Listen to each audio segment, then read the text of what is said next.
Hey, it's Bill Russell. I'm here in my yellow hat. I wore it at Vive and HIMSS to signify our partnership with Alex's Lemonade Stand Foundation and the search for cures and to combat childhood cancer. I'm just blown away by the generosity of our community. With the help of our partners, SureTest, Rackspace, CTG, and some of you giving individually, we were able to raise close to $40,000 at those two events. It is just exceptional. And I would like to thank all of you who have joined us in this cause. If you would like to be a part of it as well, go ahead and hit our page, thisweekhealth.com. You can go to the top blue banner that is on our homepage and click on that to give today. Thank you again for being a part of this effort and this cause. Today on This Week Health, will we see a major health system get breached in the way that Common Spirit was breached this year, next year? David. Biting my tongue as hard as I can.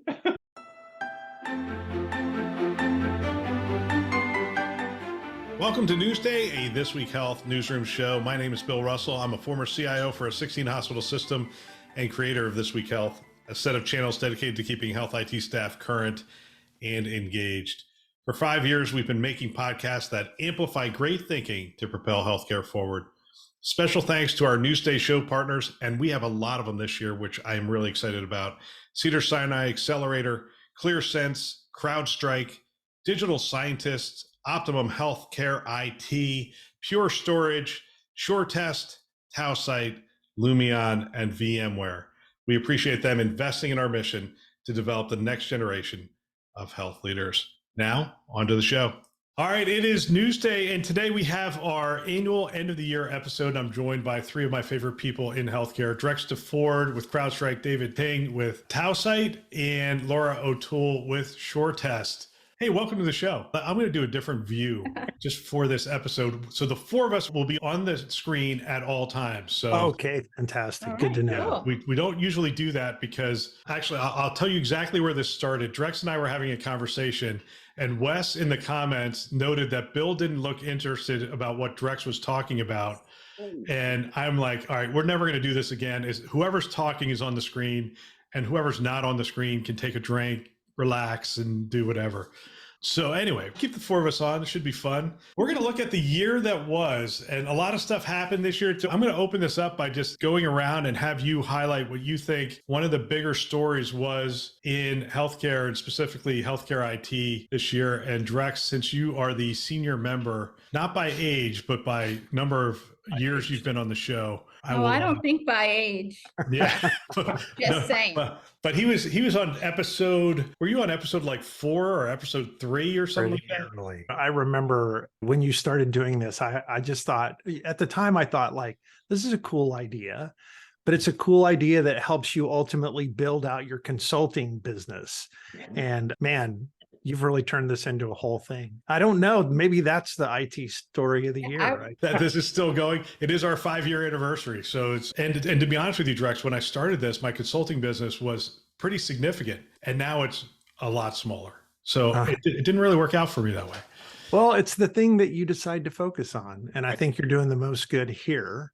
I think that's what everybody feels now, that you've made it a good, I feel like we're blowing smoke up Bill's skirt, but a lot of this is just like, I think you're doing a really good thing for healthcare and for healthcare IT and for those teams and for the partners that are involved in this. We've had a great relationship with you. And I think that all the viewers love what they get every day from your team. Well, I appreciate that. I'm blushing. Now I'm going to bring you back to what was the biggest thing that happened this year in healthcare? And I'm not going to put you on the spot with the biggest thing. What was one of the big things that happened this year? I guess I would sort of take a category of cybersecurity, of course, but it's just so many breaches over and over again, more and more and more. We were looking at some stats the other day. My counterpart here, Todd Felker, put some stats together. For the first 75% of 2023, we've already surpassed the previous record of the number of compromises from last year, which was a record setter, by 14%. And this is a really interesting too. The cost of cyber crimes, this is post-breach, right? The cost of cyber crimes continues to rise. The global cost of cybercrime was 6 trillion in 2022. It's going to be 8 trillion in 2023 and probably around 10.5 predicted for 2025. And if those numbers were a country's annual economy, it would be the third largest economy in the world behind the USA and China. Like, it's just the bad guys are on a tear. And AI, is, we can bridge into another topic, but AI is only going to make that easier, right? Low effort, low skill, high reward, really low chance of actually ever getting into trouble. We know the big ones, right? We know the Common Spirit event, and that was the big one from this year. But what you're telling me is essentially, no, it's pervasive. It was a lot of health systems. It was a lot of breaches.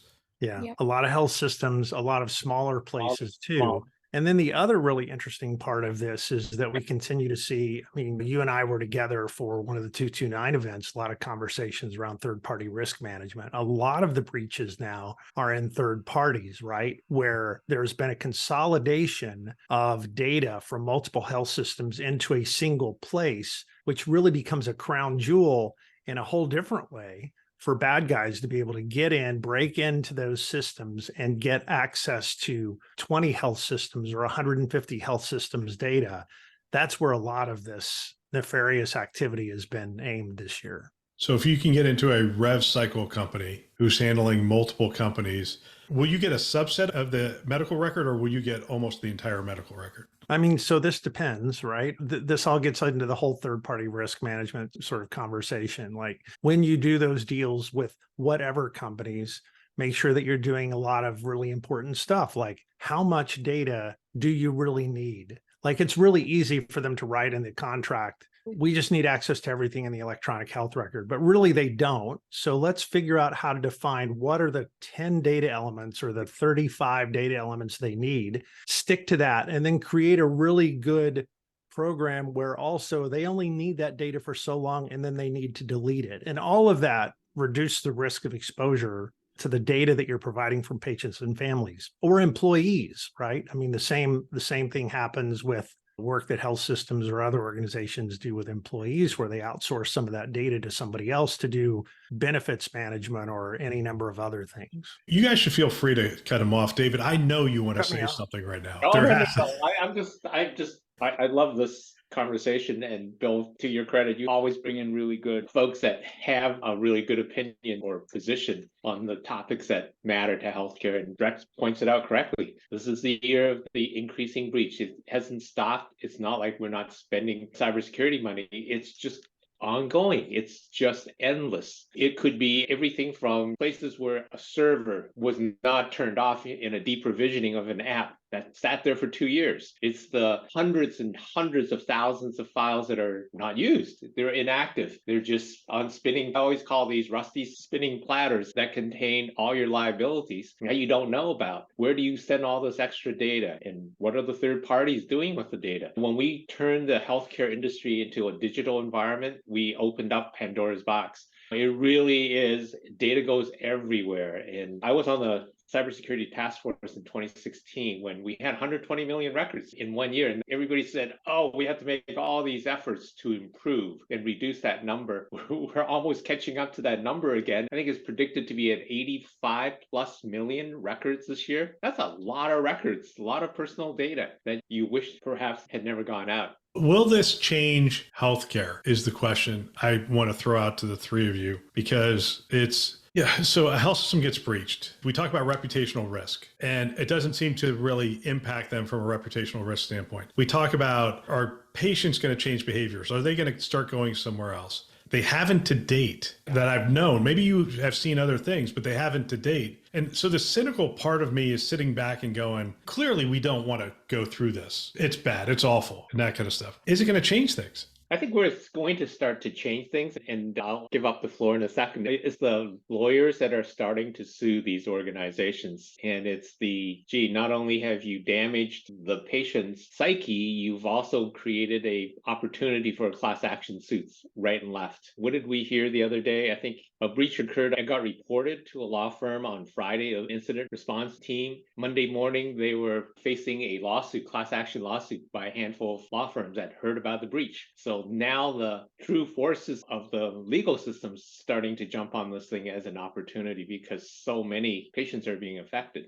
All right. Actually, I'm going to go to Laura because she hasn't talked yet, and we have great discussions. Laura, you're going to take us into a different direction. Major movement this year around healthcare IT. Well, before I move there, can I just say one thing to Drex? Because I really do completely agree with everything he just said. And not just about This Week Health and the difference that I think you're making in healthcare, Bill. And I mean that very sincerely. But I just did a post recently and I went out and I asked many of my CIO partner clients, what is it they're most scared of? And across the board, they all said cyber. It remains a clear and present threat. So I completely agree with you. I do just want to make that point. And hats off for the work you guys are doing to try to keep our data and everybody safe. And it's amazing to me that from a regulatory perspective, to your point, why our clients aren't limiting the data that their partners need. I think it's an obligation to regulate it and only give the minimum. But with that, Bill, I will say for me in the space that I'm in, in terms of automation and what we're doing around the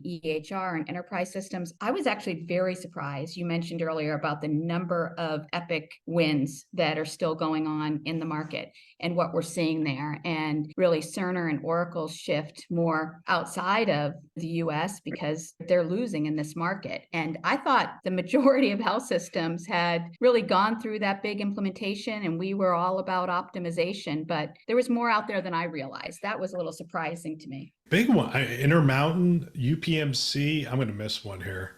Oh, Northwell. These are not small. I mean, these are mega wins. Emory. Exactly. Emory. Yeah, Emory is another one. Yep.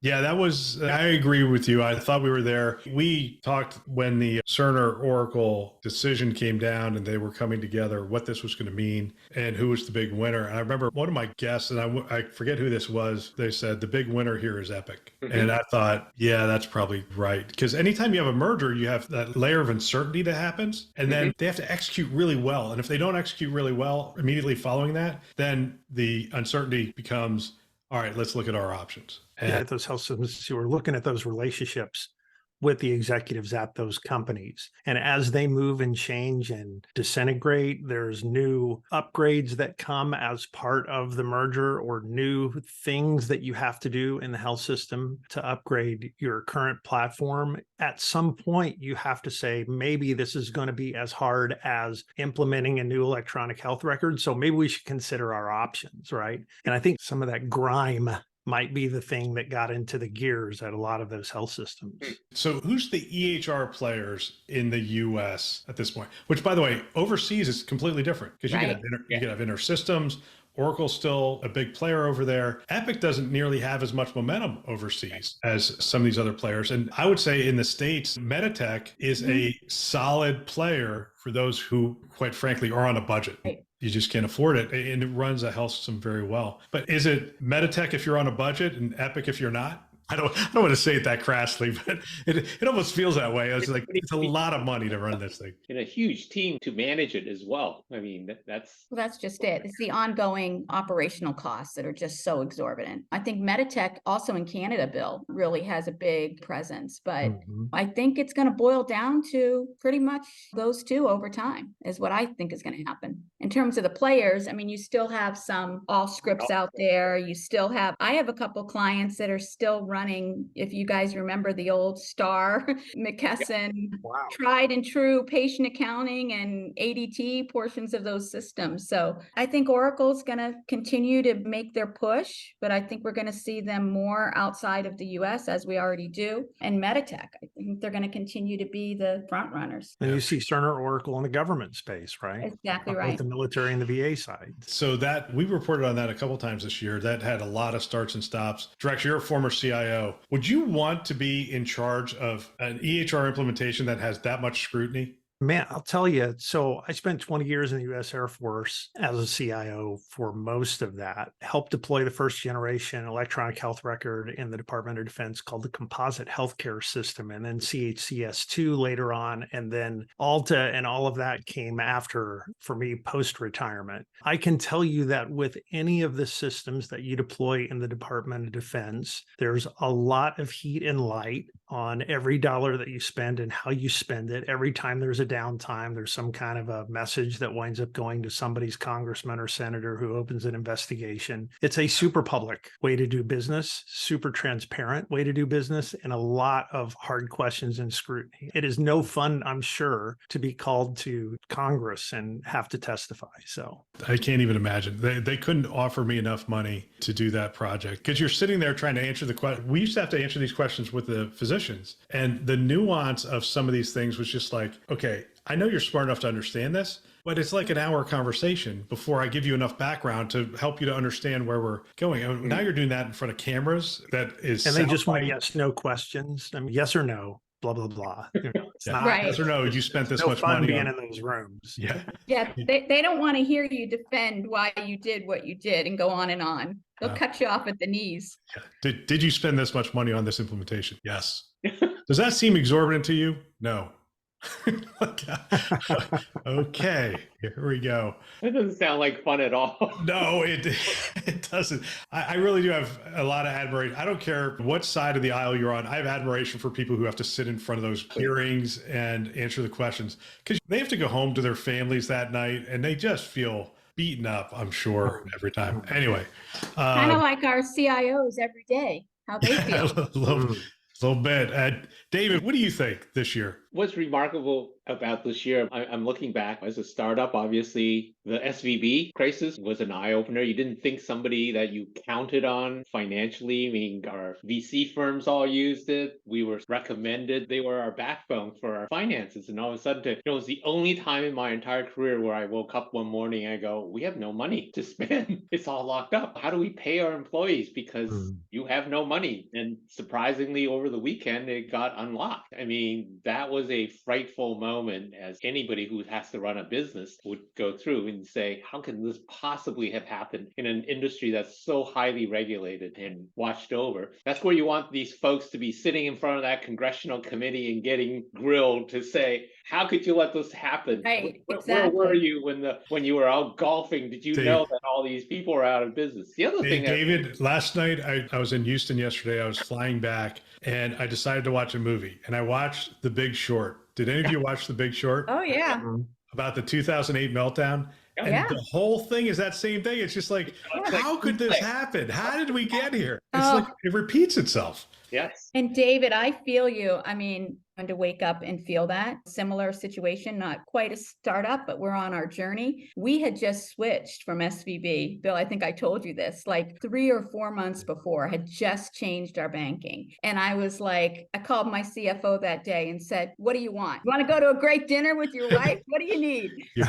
Because I can't imagine how you must have felt when you woke up that day. So they freed up that money, though, pretty quick. Pretty quick. Didn't they? Yes. By Monday. By Monday. That's one of these, where were you when you heard the news? What did you do for that whole freaking weekend? And then when you heard Monday morning, oh, everything's back to normal, you go, you beep, beep, people. Do you not know what you just did to us for the whole weekend? I knew everybody was out there trying to figure out alternate sources of revenue and banking. How can we pull enough to pay our employees? It's almost as comical as like the leadership team gets around and goes, all right, how much do you have? Yes, exactly. 24. Because you have a legal obligation that if you don't have enough to pay them, they can't do anything. It's not legal for them to be even working. That's right. Yeah. So the lesson there for early stage companies, or maybe for any company, The is mattress. diversity. Oh yeah, and the mattress may be part of your diversity, your diversification of where you store your cash program, right? Oh my goodness, it was just the other thing that surprised me was WeWork that just collapsed. A huge environment where tons of startups had counted on it. I mean, fortunately we weren't, but it's just like we had used it, and through COVID you watch it and you go, this is a great environment for these startup companies, and boom, it goes belly up. And you say, well, can anything be trusted these days? It's a whole ecosystem that we count on that just has the fragility of it all is really apparent. Let's elevate this conversation to healthcare provider finances for the year. So if we look at the Kaufman Hall reports this year, January through, let's say, June, we're all in the negative in terms of operating margin. And they're looking at the broad category of healthcare providers and they're mapping it out. How are we doing as an industry? Clearly, there were some that were above that. But as an industry, the general trend was negative operating margins. Started to pop out over the last couple of months. But for the first time in, quite frankly, a couple of years. Oh my gosh, yes. I'm trying to think the last time. It is probably, for a sustained period, it is definitely a couple of years. Yeah. How is that a story? I mean, we don't report on that as much, but I did read an article and I reported on it on the Today Show about health systems taking austerity measures. And I ran into some of those CIOs who said, Lori, I mean, you were privy to one of these conversations where the person just said, yeah, we're not going to do testing on our EHR anymore. Right. I'm sitting there going, when you get to that point, you have to call timeout. Like, that's beyond austerity measure. That's whatever. But we did hear cuts happening that people were like, I don't know how I'm going to operate once we get to the other side of this. Do you feel like we're beyond that? Are we getting beyond that? I'll give my opinion. I think the build back from it is still going to be hard because I think the human capital damage that it did is still on a trajectory that's not going to go away because I think it's very hard to recover and to be able to get those resources and attract those resources back when some of the cuts were done and some of the different types of staffing that were brought in that actually hurt OpEx even more, right? And put a lot of projects on hold. I think we're going to be in recovery mode. And I think human capital and the ability for our clients to deal with that and all the pieces and parts that have been affected by this are going to be ongoing into next year. I just think it's going to be hard to recover from.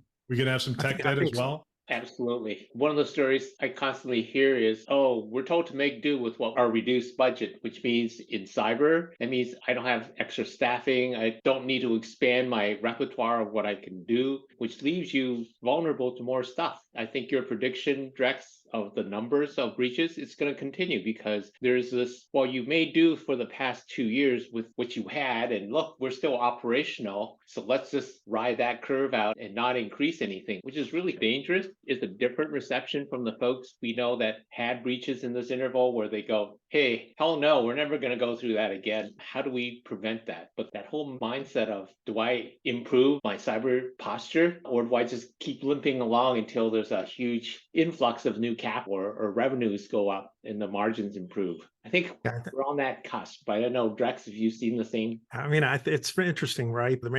Health systems are making a lot of really, really incredibly difficult, almost impossible decisions. And some of it is between cybersecurity and fixing the leak in the emergency room. I mean, they're making really tough decisions. And when this happens for a couple of years and the margins are low, if you're a health system and then you get breached, I mean, we had a hospital this year that closed its doors. And part of the reason that it attributed to its closure was that it had a ransomware event and literally just could not work its way out of it and had to close. The other thing that I see happening a lot is that with sustained downturns and these really sort of scarcity measures that a lot of health systems take, as tech debt builds up, as you put a lot of employees out of work and reputation, trying to get them back, Laura, as you sort of talk about, they become really great targets for acquisition. And so we see a ton of M&A happening right now. And for those who are doing the acquiring, what they are inheriting turns out to be a lot more work than what they would have ever suspected. And a lot of it is because of sustained underinvestments that's happened, not only for the last couple of years, but for some of those systems for years and years and years. So the M&A challenge is definitely another real extra project that a lot of CIOs and a lot of health systems are taking on right now. All right. So you guys leave me with the cliche, and I'll go ahead and do it.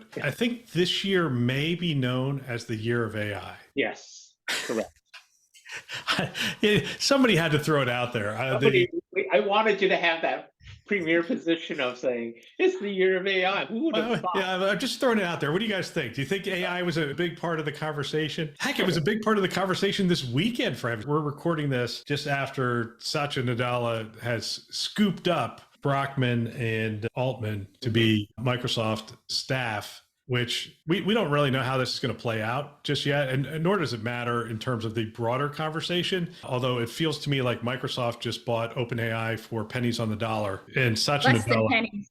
Less than pennies, I think. Seriously, I mean, here's the thing you have to appreciate. If I were going to give out an award this year, and I'm going to ask you guys who you'd give an award to. If I were going to give out an award this year for the person who impacted healthcare the most, it would be Sachin. And for whatever reason, he is able to take a publicly traded company, large bureaucratic company. And by the way, when he inherited it, it was really bureaucratic. And somehow he makes it operate like a startup. I mean, he's able to turn on a dime and make these things happen and invest in these companies and roll out these new capabilities. I saw him on the stage at UGM and I leaned over to somebody. I'm like, hey, who spoke last year? And they're like, no, you don't understand. This is like the first time somebody other than an Epic employee has been on that stage. Right. Exactly right. That's exactly right. Okay, so Microsoft is leading the way on this partnership with Epic, and it's just one of many stories where they are really changing the game. I mean, clearly Amazon and Google and Apple, they all have advancements. We skipped big tech, and that's fine for this year, but it's hard to get around large language models. We're seeing use cases in the administrative side. There's almost no one I know that's not using it. David, you and I have talked extensively about how it's being used for programming, and I think about 90% of the code I write right now, I don't write. I just describe it and it comes back. I'll tweak it by saying, hey, use a different language or use this or use these variables in this way or that kind of stuff. Working. Here's the error that I'm getting. And yes, exactly. It's programming by exception. It doesn't do what I think it needs to do. Can you augment this and having that instant feedback because you don't have programming hands on keyboards doing that? Makes perfect sense. I think the whole art of programming is going to be radically changed over the next 5 to 8 years. Radically. Well, what about the whole art of running an IT operation where you essentially say, hey, provision 5 more servers of this class, of this type, and move this application set or give us the ability to scale up. I know we do a lot of this automated now, but essentially it used to be I'd have a conversation with a team and assign a project. Mm-hmm. And now it could be just as simple as speak it into existence. Just make it happen. We fielded Charlotte AI this year, and it's built exactly to do that kind of thing where you can essentially just have a conversation with Charlotte who will tell you things that are happening in your environment. And you can ask for other things to happen to block those attacks or to relook at that part of the network or whatever the case may be. And Charlotte will, in the background, generate the stuff that you need to be able to do that. So it's AI for the good guys, but I mean, there's also AI for the bad guys. This whole adversarial AI part of the world that we're dealing with now too. So, I mean, Bill, I'll tell you, on Friday, I would have given the award to OpenAI, but it's interesting to see how a board can somehow, and I mean, this is only how it looks like, it's still very fresh, but how a board can maybe somehow cut their own throat over the course of a weekend. Because like you said, the head of the company now at Microsoft and the 650, almost 700 of the 770 employees signed a letter over the weekend too, saying they were all going to resign if the CEO wasn't put back in the seat. Well, that's an impossibility now. So where do you think all those employees go? Like there's a part of me that says, okay, Microsoft HR needs to like ramp up a new office on a campus. Exactly right. There's going to be a lot of folks that they're going to be able to scoop out of that. So my award today could be, as much as I hate it, probably the bad guys. Right. They're so innovative and so creative, and they're doing so many interesting things that even though I hate them, I have to begrudgingly also admire their skill at business planning. It's too easy to get stuck on this story. And by the time this airs, this story will have a lot more detail than we have right now. But I will say this.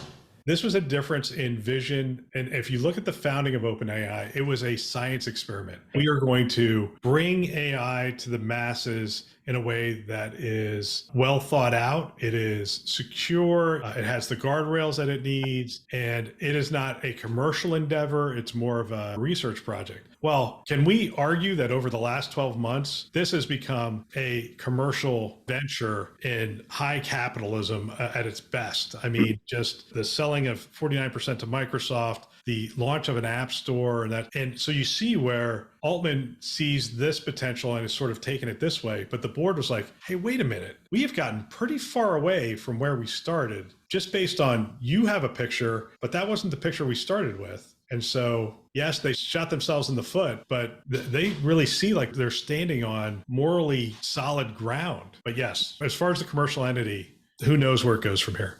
You talked about the grind in between the board and Altman. And I mean, essentially, that was the firing, right? That was the reason for the firing. He was pivoting with the company, but apparently not talking to the board about the pivots that he was making. That seemed to be the grind. I mean, obviously, somebody wants a commercial version of this because they hired those guys within 24 hours. Laura, you have a board. Is this how you do things? You just let them know like a year later, hey, I'm heading over here. It's amazing to me as a CEO. I think one of a CEO's main responsibility is to manage their board. Right. Period. And you manage the board the way for the alignment of your company and your customers and what's best for your people. And if you're not managing your board and in constant alignment, this side or the other, there's going to be a problem. Yeah, I can imagine. So this year was pretty interesting, and we're going to call this year the year of AI. Should I go first with predictions or should I go last with predictions? Go first. Go first. Yeah. All right. If I look at healthcare and healthcare IT, I think we are going to recognize and realize that large language models and other AI models are going to be applied in a lot of different areas. And there's going to be a strong push. We have to, as leaders, go in and sort of make the case and push things up a hill. We're not going to have to push this thing up a hill. I have a feeling a lot of boards and a lot of other people are saying, look, here's what I'm seeing. Here's what I'm feeling. I logged into 2 applications last week, and all of a sudden there's a box at the top that says, tell me what you want to do. Yeah. Right. And I think what's going to happen in healthcare is those boxes are going to start showing up in these apps. And there's governance groups that are going to sit there and go, hey, we need to talk about how AI is being brought in. And it's going to be pervasive by the time they even recognize. And so I have a feeling it's going to be more, as the IT organization, it's going to be the stone rolling down the hill and we're going to be chasing it, trying to go, oh my gosh. So I think that's what the next year is going to look like. We're just going to keep hearing use cases. We're going to be awed by it. We're going to be like, oh, did you hear that use case? Did you hear what that health system did? Oh my gosh, they were able to do this for the patient, do this for the clinicians, do this for the, and I think next year is going to be, we are going to be playing catch up as an IT group in trying to stay ahead of this. So David, I'll have you go next. Any thoughts on that? Anybody disagree with me that it feels like it's already reaching that apex? I think the genie is out of the bottle. I think that OpenAI has legitimized the term AI for a lot of broad use cases, especially generative AI, which up to now has been a research project. The ability to take a large language model and now use it in creative ways, barring hallucinations and biases that may be built into the models that we don't know about. As much as we're going to find new and interesting ways to leverage it, I think IT needs to be really aware of what ethical AI means. Everything that NIST has come out with their risk framework for AI, I think that's a document well worth reading because it covers a lot of the topics around, gee, just because you have access to AI, have you thought about all these things to certainly mitigate the risks as you use this brand new technology? Be careful what you wish for is really correct, because if you don't understand and just blindly trust what comes out of the other end, I mean, I worked on enough AI systems in my past to know that, gee, you just covered an edge case that we didn't account for, and boom, you get this random kind of output that you can't account for. You know, the unscrutability of AI system is going to be something that we need to really think about. And IT needs to be aware of all these gaps. And I think we have to be careful to not get into the application rationalization problem all over again. I mean, you guys, Drex and Bill, have both been sitting CIOs, and I agree with the earlier statement that once budgets start to get cut and you get used to a trend, it's really difficult to get back up to those budget levels. So I think that our CIO colleagues are going to use this opportunity as a way to get on that continuum to have technological enabled solutions that will help make margins better and be trying to bring in different ones into their organization as a way to start to get back upstream to normal spending levels. And I worry about the whole application rationalization issue all over again as a part of this. But by the way, I launched a GPT over the weekend. It's called Healthcare CIO, and I'm training it on the interviews and stuff that we've done. And it can't take in enough information yet. That's one of the problems with it. And you could, if you go out onto the GPT store and search for Healthcare CIO, you can ask it questions like, I'm getting ready to do an EHR deployment. What are some of the things? I mean, it's really That's pretty nice, great. dude. That's pretty great. All right, Drex, predictions. So yeah, I would say continue on the AI path, right? I think the genie's out of the bottle, as David said, but I think it's just barely out of the bottle. I don't think we actually understand everything that's inside the bottle and is coming out. And as they say in the South, it's hard to put the cat back in the bag, or Right. there's some saying like that. So I think it's going to be interesting. I do think we're going to be wowed. I think we think about AI and generative AI as something today, but I think in 365 days, we're going to get back together and it's going to be like, holy cow, what happened last year? We're also on this path, and we've been on this path for a while, of like not running stuff in our data center, doing a lot more SaaS, doing a lot more back to the third-party risk management issue. And now with the boxes, Bill, that you're talking about that are being built in, the idea that health systems are concerned about this and have privacy issues and want to protect IP, and not just health systems, but any kind of company. And so they're going to protect it by cutting off Chat GPT. You can't go to the site. Like, I think those days they're numbered. They're basically over, because I mean, look at Microsoft. You're going to use Word, Excel, and PowerPoint, and you're going to tell it things about business plans and help me build this or help me do that. And that information now is going to be out. It's gone. You're going to think of it as just another tool that I need to use to do work, but that information is going to go into the big wide world to be leveraged and used in other ways. So I think it brings a whole new way of thinking about how do we create contracts for SaaS? What are the things we should be looking for? I see a whole army of lawyers storming the gates on this front to create a whole new sort of line of legal business around what do these contracts look like and how should they work. And in the meantime, I think we're going to spill a lot of coffee. So I bet you're going to see some startups or new lines of business in terms of consulting organizations that solely focus on the governance of just this. Yeah. I think so. So Laura, you're going to go last, but before we get there, I want to ask these two gentlemen, will we see a major health system get breached in the way that Common Spirit was breached this year, next year? David. Biting my tongue as hard as I can. So the indicators of the sophistication of the attacks, the fact that, just like Drex pointed out, the bad guys are leveraging the same technologies that we have access to, and they're only getting more creative and better, and they only have to be right once. But in order for that to happen, it's not only get in the door, because they're going to get in the door at major health systems. They always do. They always do. But it's the lateral movement.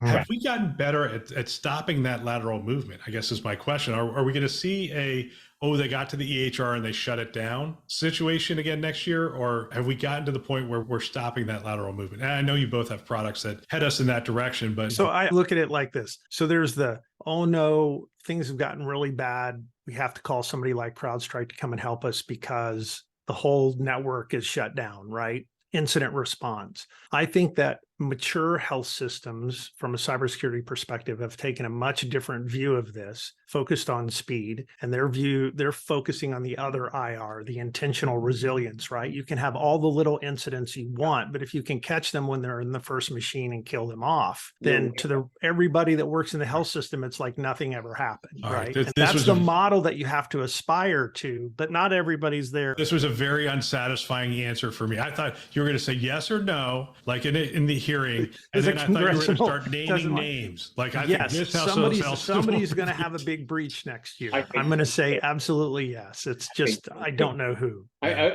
seeing Drexter mopping his brows. Oh man! I need to turn behind me to help me answer the question, but there's nobody there. There's nobody there.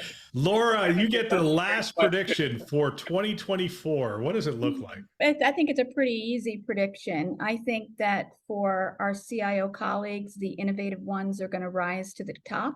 And I think that for our CIOs and their counterparts, if they cannot find less expensive ways to deliver services that are going to increase revenue and preserve or enhance margin, they're going to be out of a job.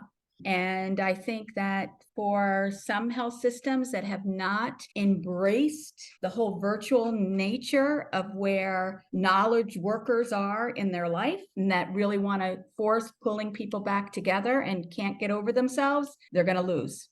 Laura, thank you for being that bold person who says I agree with you. I think there is the CIO that believes their job is to just sustain the environment. I think that job's gone. I think so. I think that person is like the VP of infrastructure or even the director of infrastructure and operations. And that's that role. If your title is the CIO, there's an expectation that you're going to help the organization stay in front, get in front on cybersecurity, on the use of large language models, on clinical operations improvement, business operations improvement. Yeah. This is the CIO Efficiency. who has their fingers in everybody's Everything. pie. They Everything. have to help everybody move forward as fast as possible, which might mean a lot more decentralization too, right, Laura? Right, absolutely. And Drex, I think it's going to be about leadership. At the end of the day, it's going to be about leadership. More so than a particular skill that you bring to the table. You can surround yourself with domain capability, but I think we're going to see our CIO colleagues have to step up from a leadership perspective in big ways. And I think you're going to see certain ones really rise to the top, and I'm excited to watch that. All right, rapid fire. We have a couple seconds left. Will the CDO continue to grow or disappear over 2024? David, we'll start with you. Chief Digital Officer, will that continue to rise or? I think it fits into the paradigm that Lauren talked about, which is IT and every other vertical is the backbone of the industry. It's about time they took the same role in healthcare. It has to be the one that accelerates the business. Do you think there will be more chief digital officers next year or less? I think there will be more. I'm hoping there will be more because it is a new generation that takes that role. Drex, more CDOs or less? More. And they won't have operations responsibility. That'll be delegated to the new CIO, right? Yeah. Interesting. Laura? I think there will be more, but I also predict that those CIOs that I talked about, the ones that can possess the real cornerstones of leadership that are going to be necessary to make a huge difference for their organization, they'll just become one role. And to Drex's point, you'll see more directors doing the operational things, or even VPs doing the operational things. But I think there's going to be more of a convergence of those innovative CIOs to the CDO. All right. Shorter answers for the next one, which is more workers required to come into the office, same amount, or less workers required to come into the office? Laura, we'll start with you. Less. Less. Drex? I want it to be less, but I think it'll be more. Yeah. David? I think it will be about the same. I think you still need the on-prem folks backed up with wherever you can find them. All right. The only time we're going to touch on big tech, Amazon, Google, or Microsoft, who's going to be the big winner in 2024 in healthcare? Drex, we'll start with you. Amazon. Amazon. All right. David? I think it's going to be Microsoft. Microsoft. And Laura? I agree with Drex. I think it's going to be Amazon. Wow, man. And we're out of time, but I really would love to unpack that one. That'd be a lot of fun. I want to thank you guys. This is always fun. And we'll have to figure out a way to do this more often next year because this is a lot of fun. Really appreciate all of you guys. Appreciate you coming on the show this year and appreciate the work that you're doing in the industry. Thank you very much. Thank you. Thank you. And that is the news. If I were a CIO today, I think what I would do is I'd have every team member listening to a show just like this one and trying to have conversations with them after the show about what they've learned and what we can apply to our health system. If you want to support This Week Health, one of the ways you can do that is you can recommend our channels to a peer or to one of your staff members. We have two channels, This Week Health Newsroom and This Week Health Conference. You can check them out anywhere you listen to podcasts, which is a lot of places. Apple, Google, Overcast, Spotify, you name it, you can find it there. You can also find us on YouTube. And of course, you can go to our website, thisweekhealth.com. And we want to thank our Newsday partners, again, a lot of them, and we appreciate their participation in this show. Cedars-Sinai Accelerator, ClearSense, CrowdStrike, Digital Scientists, Optimum, Pure Storage, SureTest, Tausight, Lumion, and VMware, who have invested in our mission to develop the next generation of health leaders. Thanks for listening. That's all for now.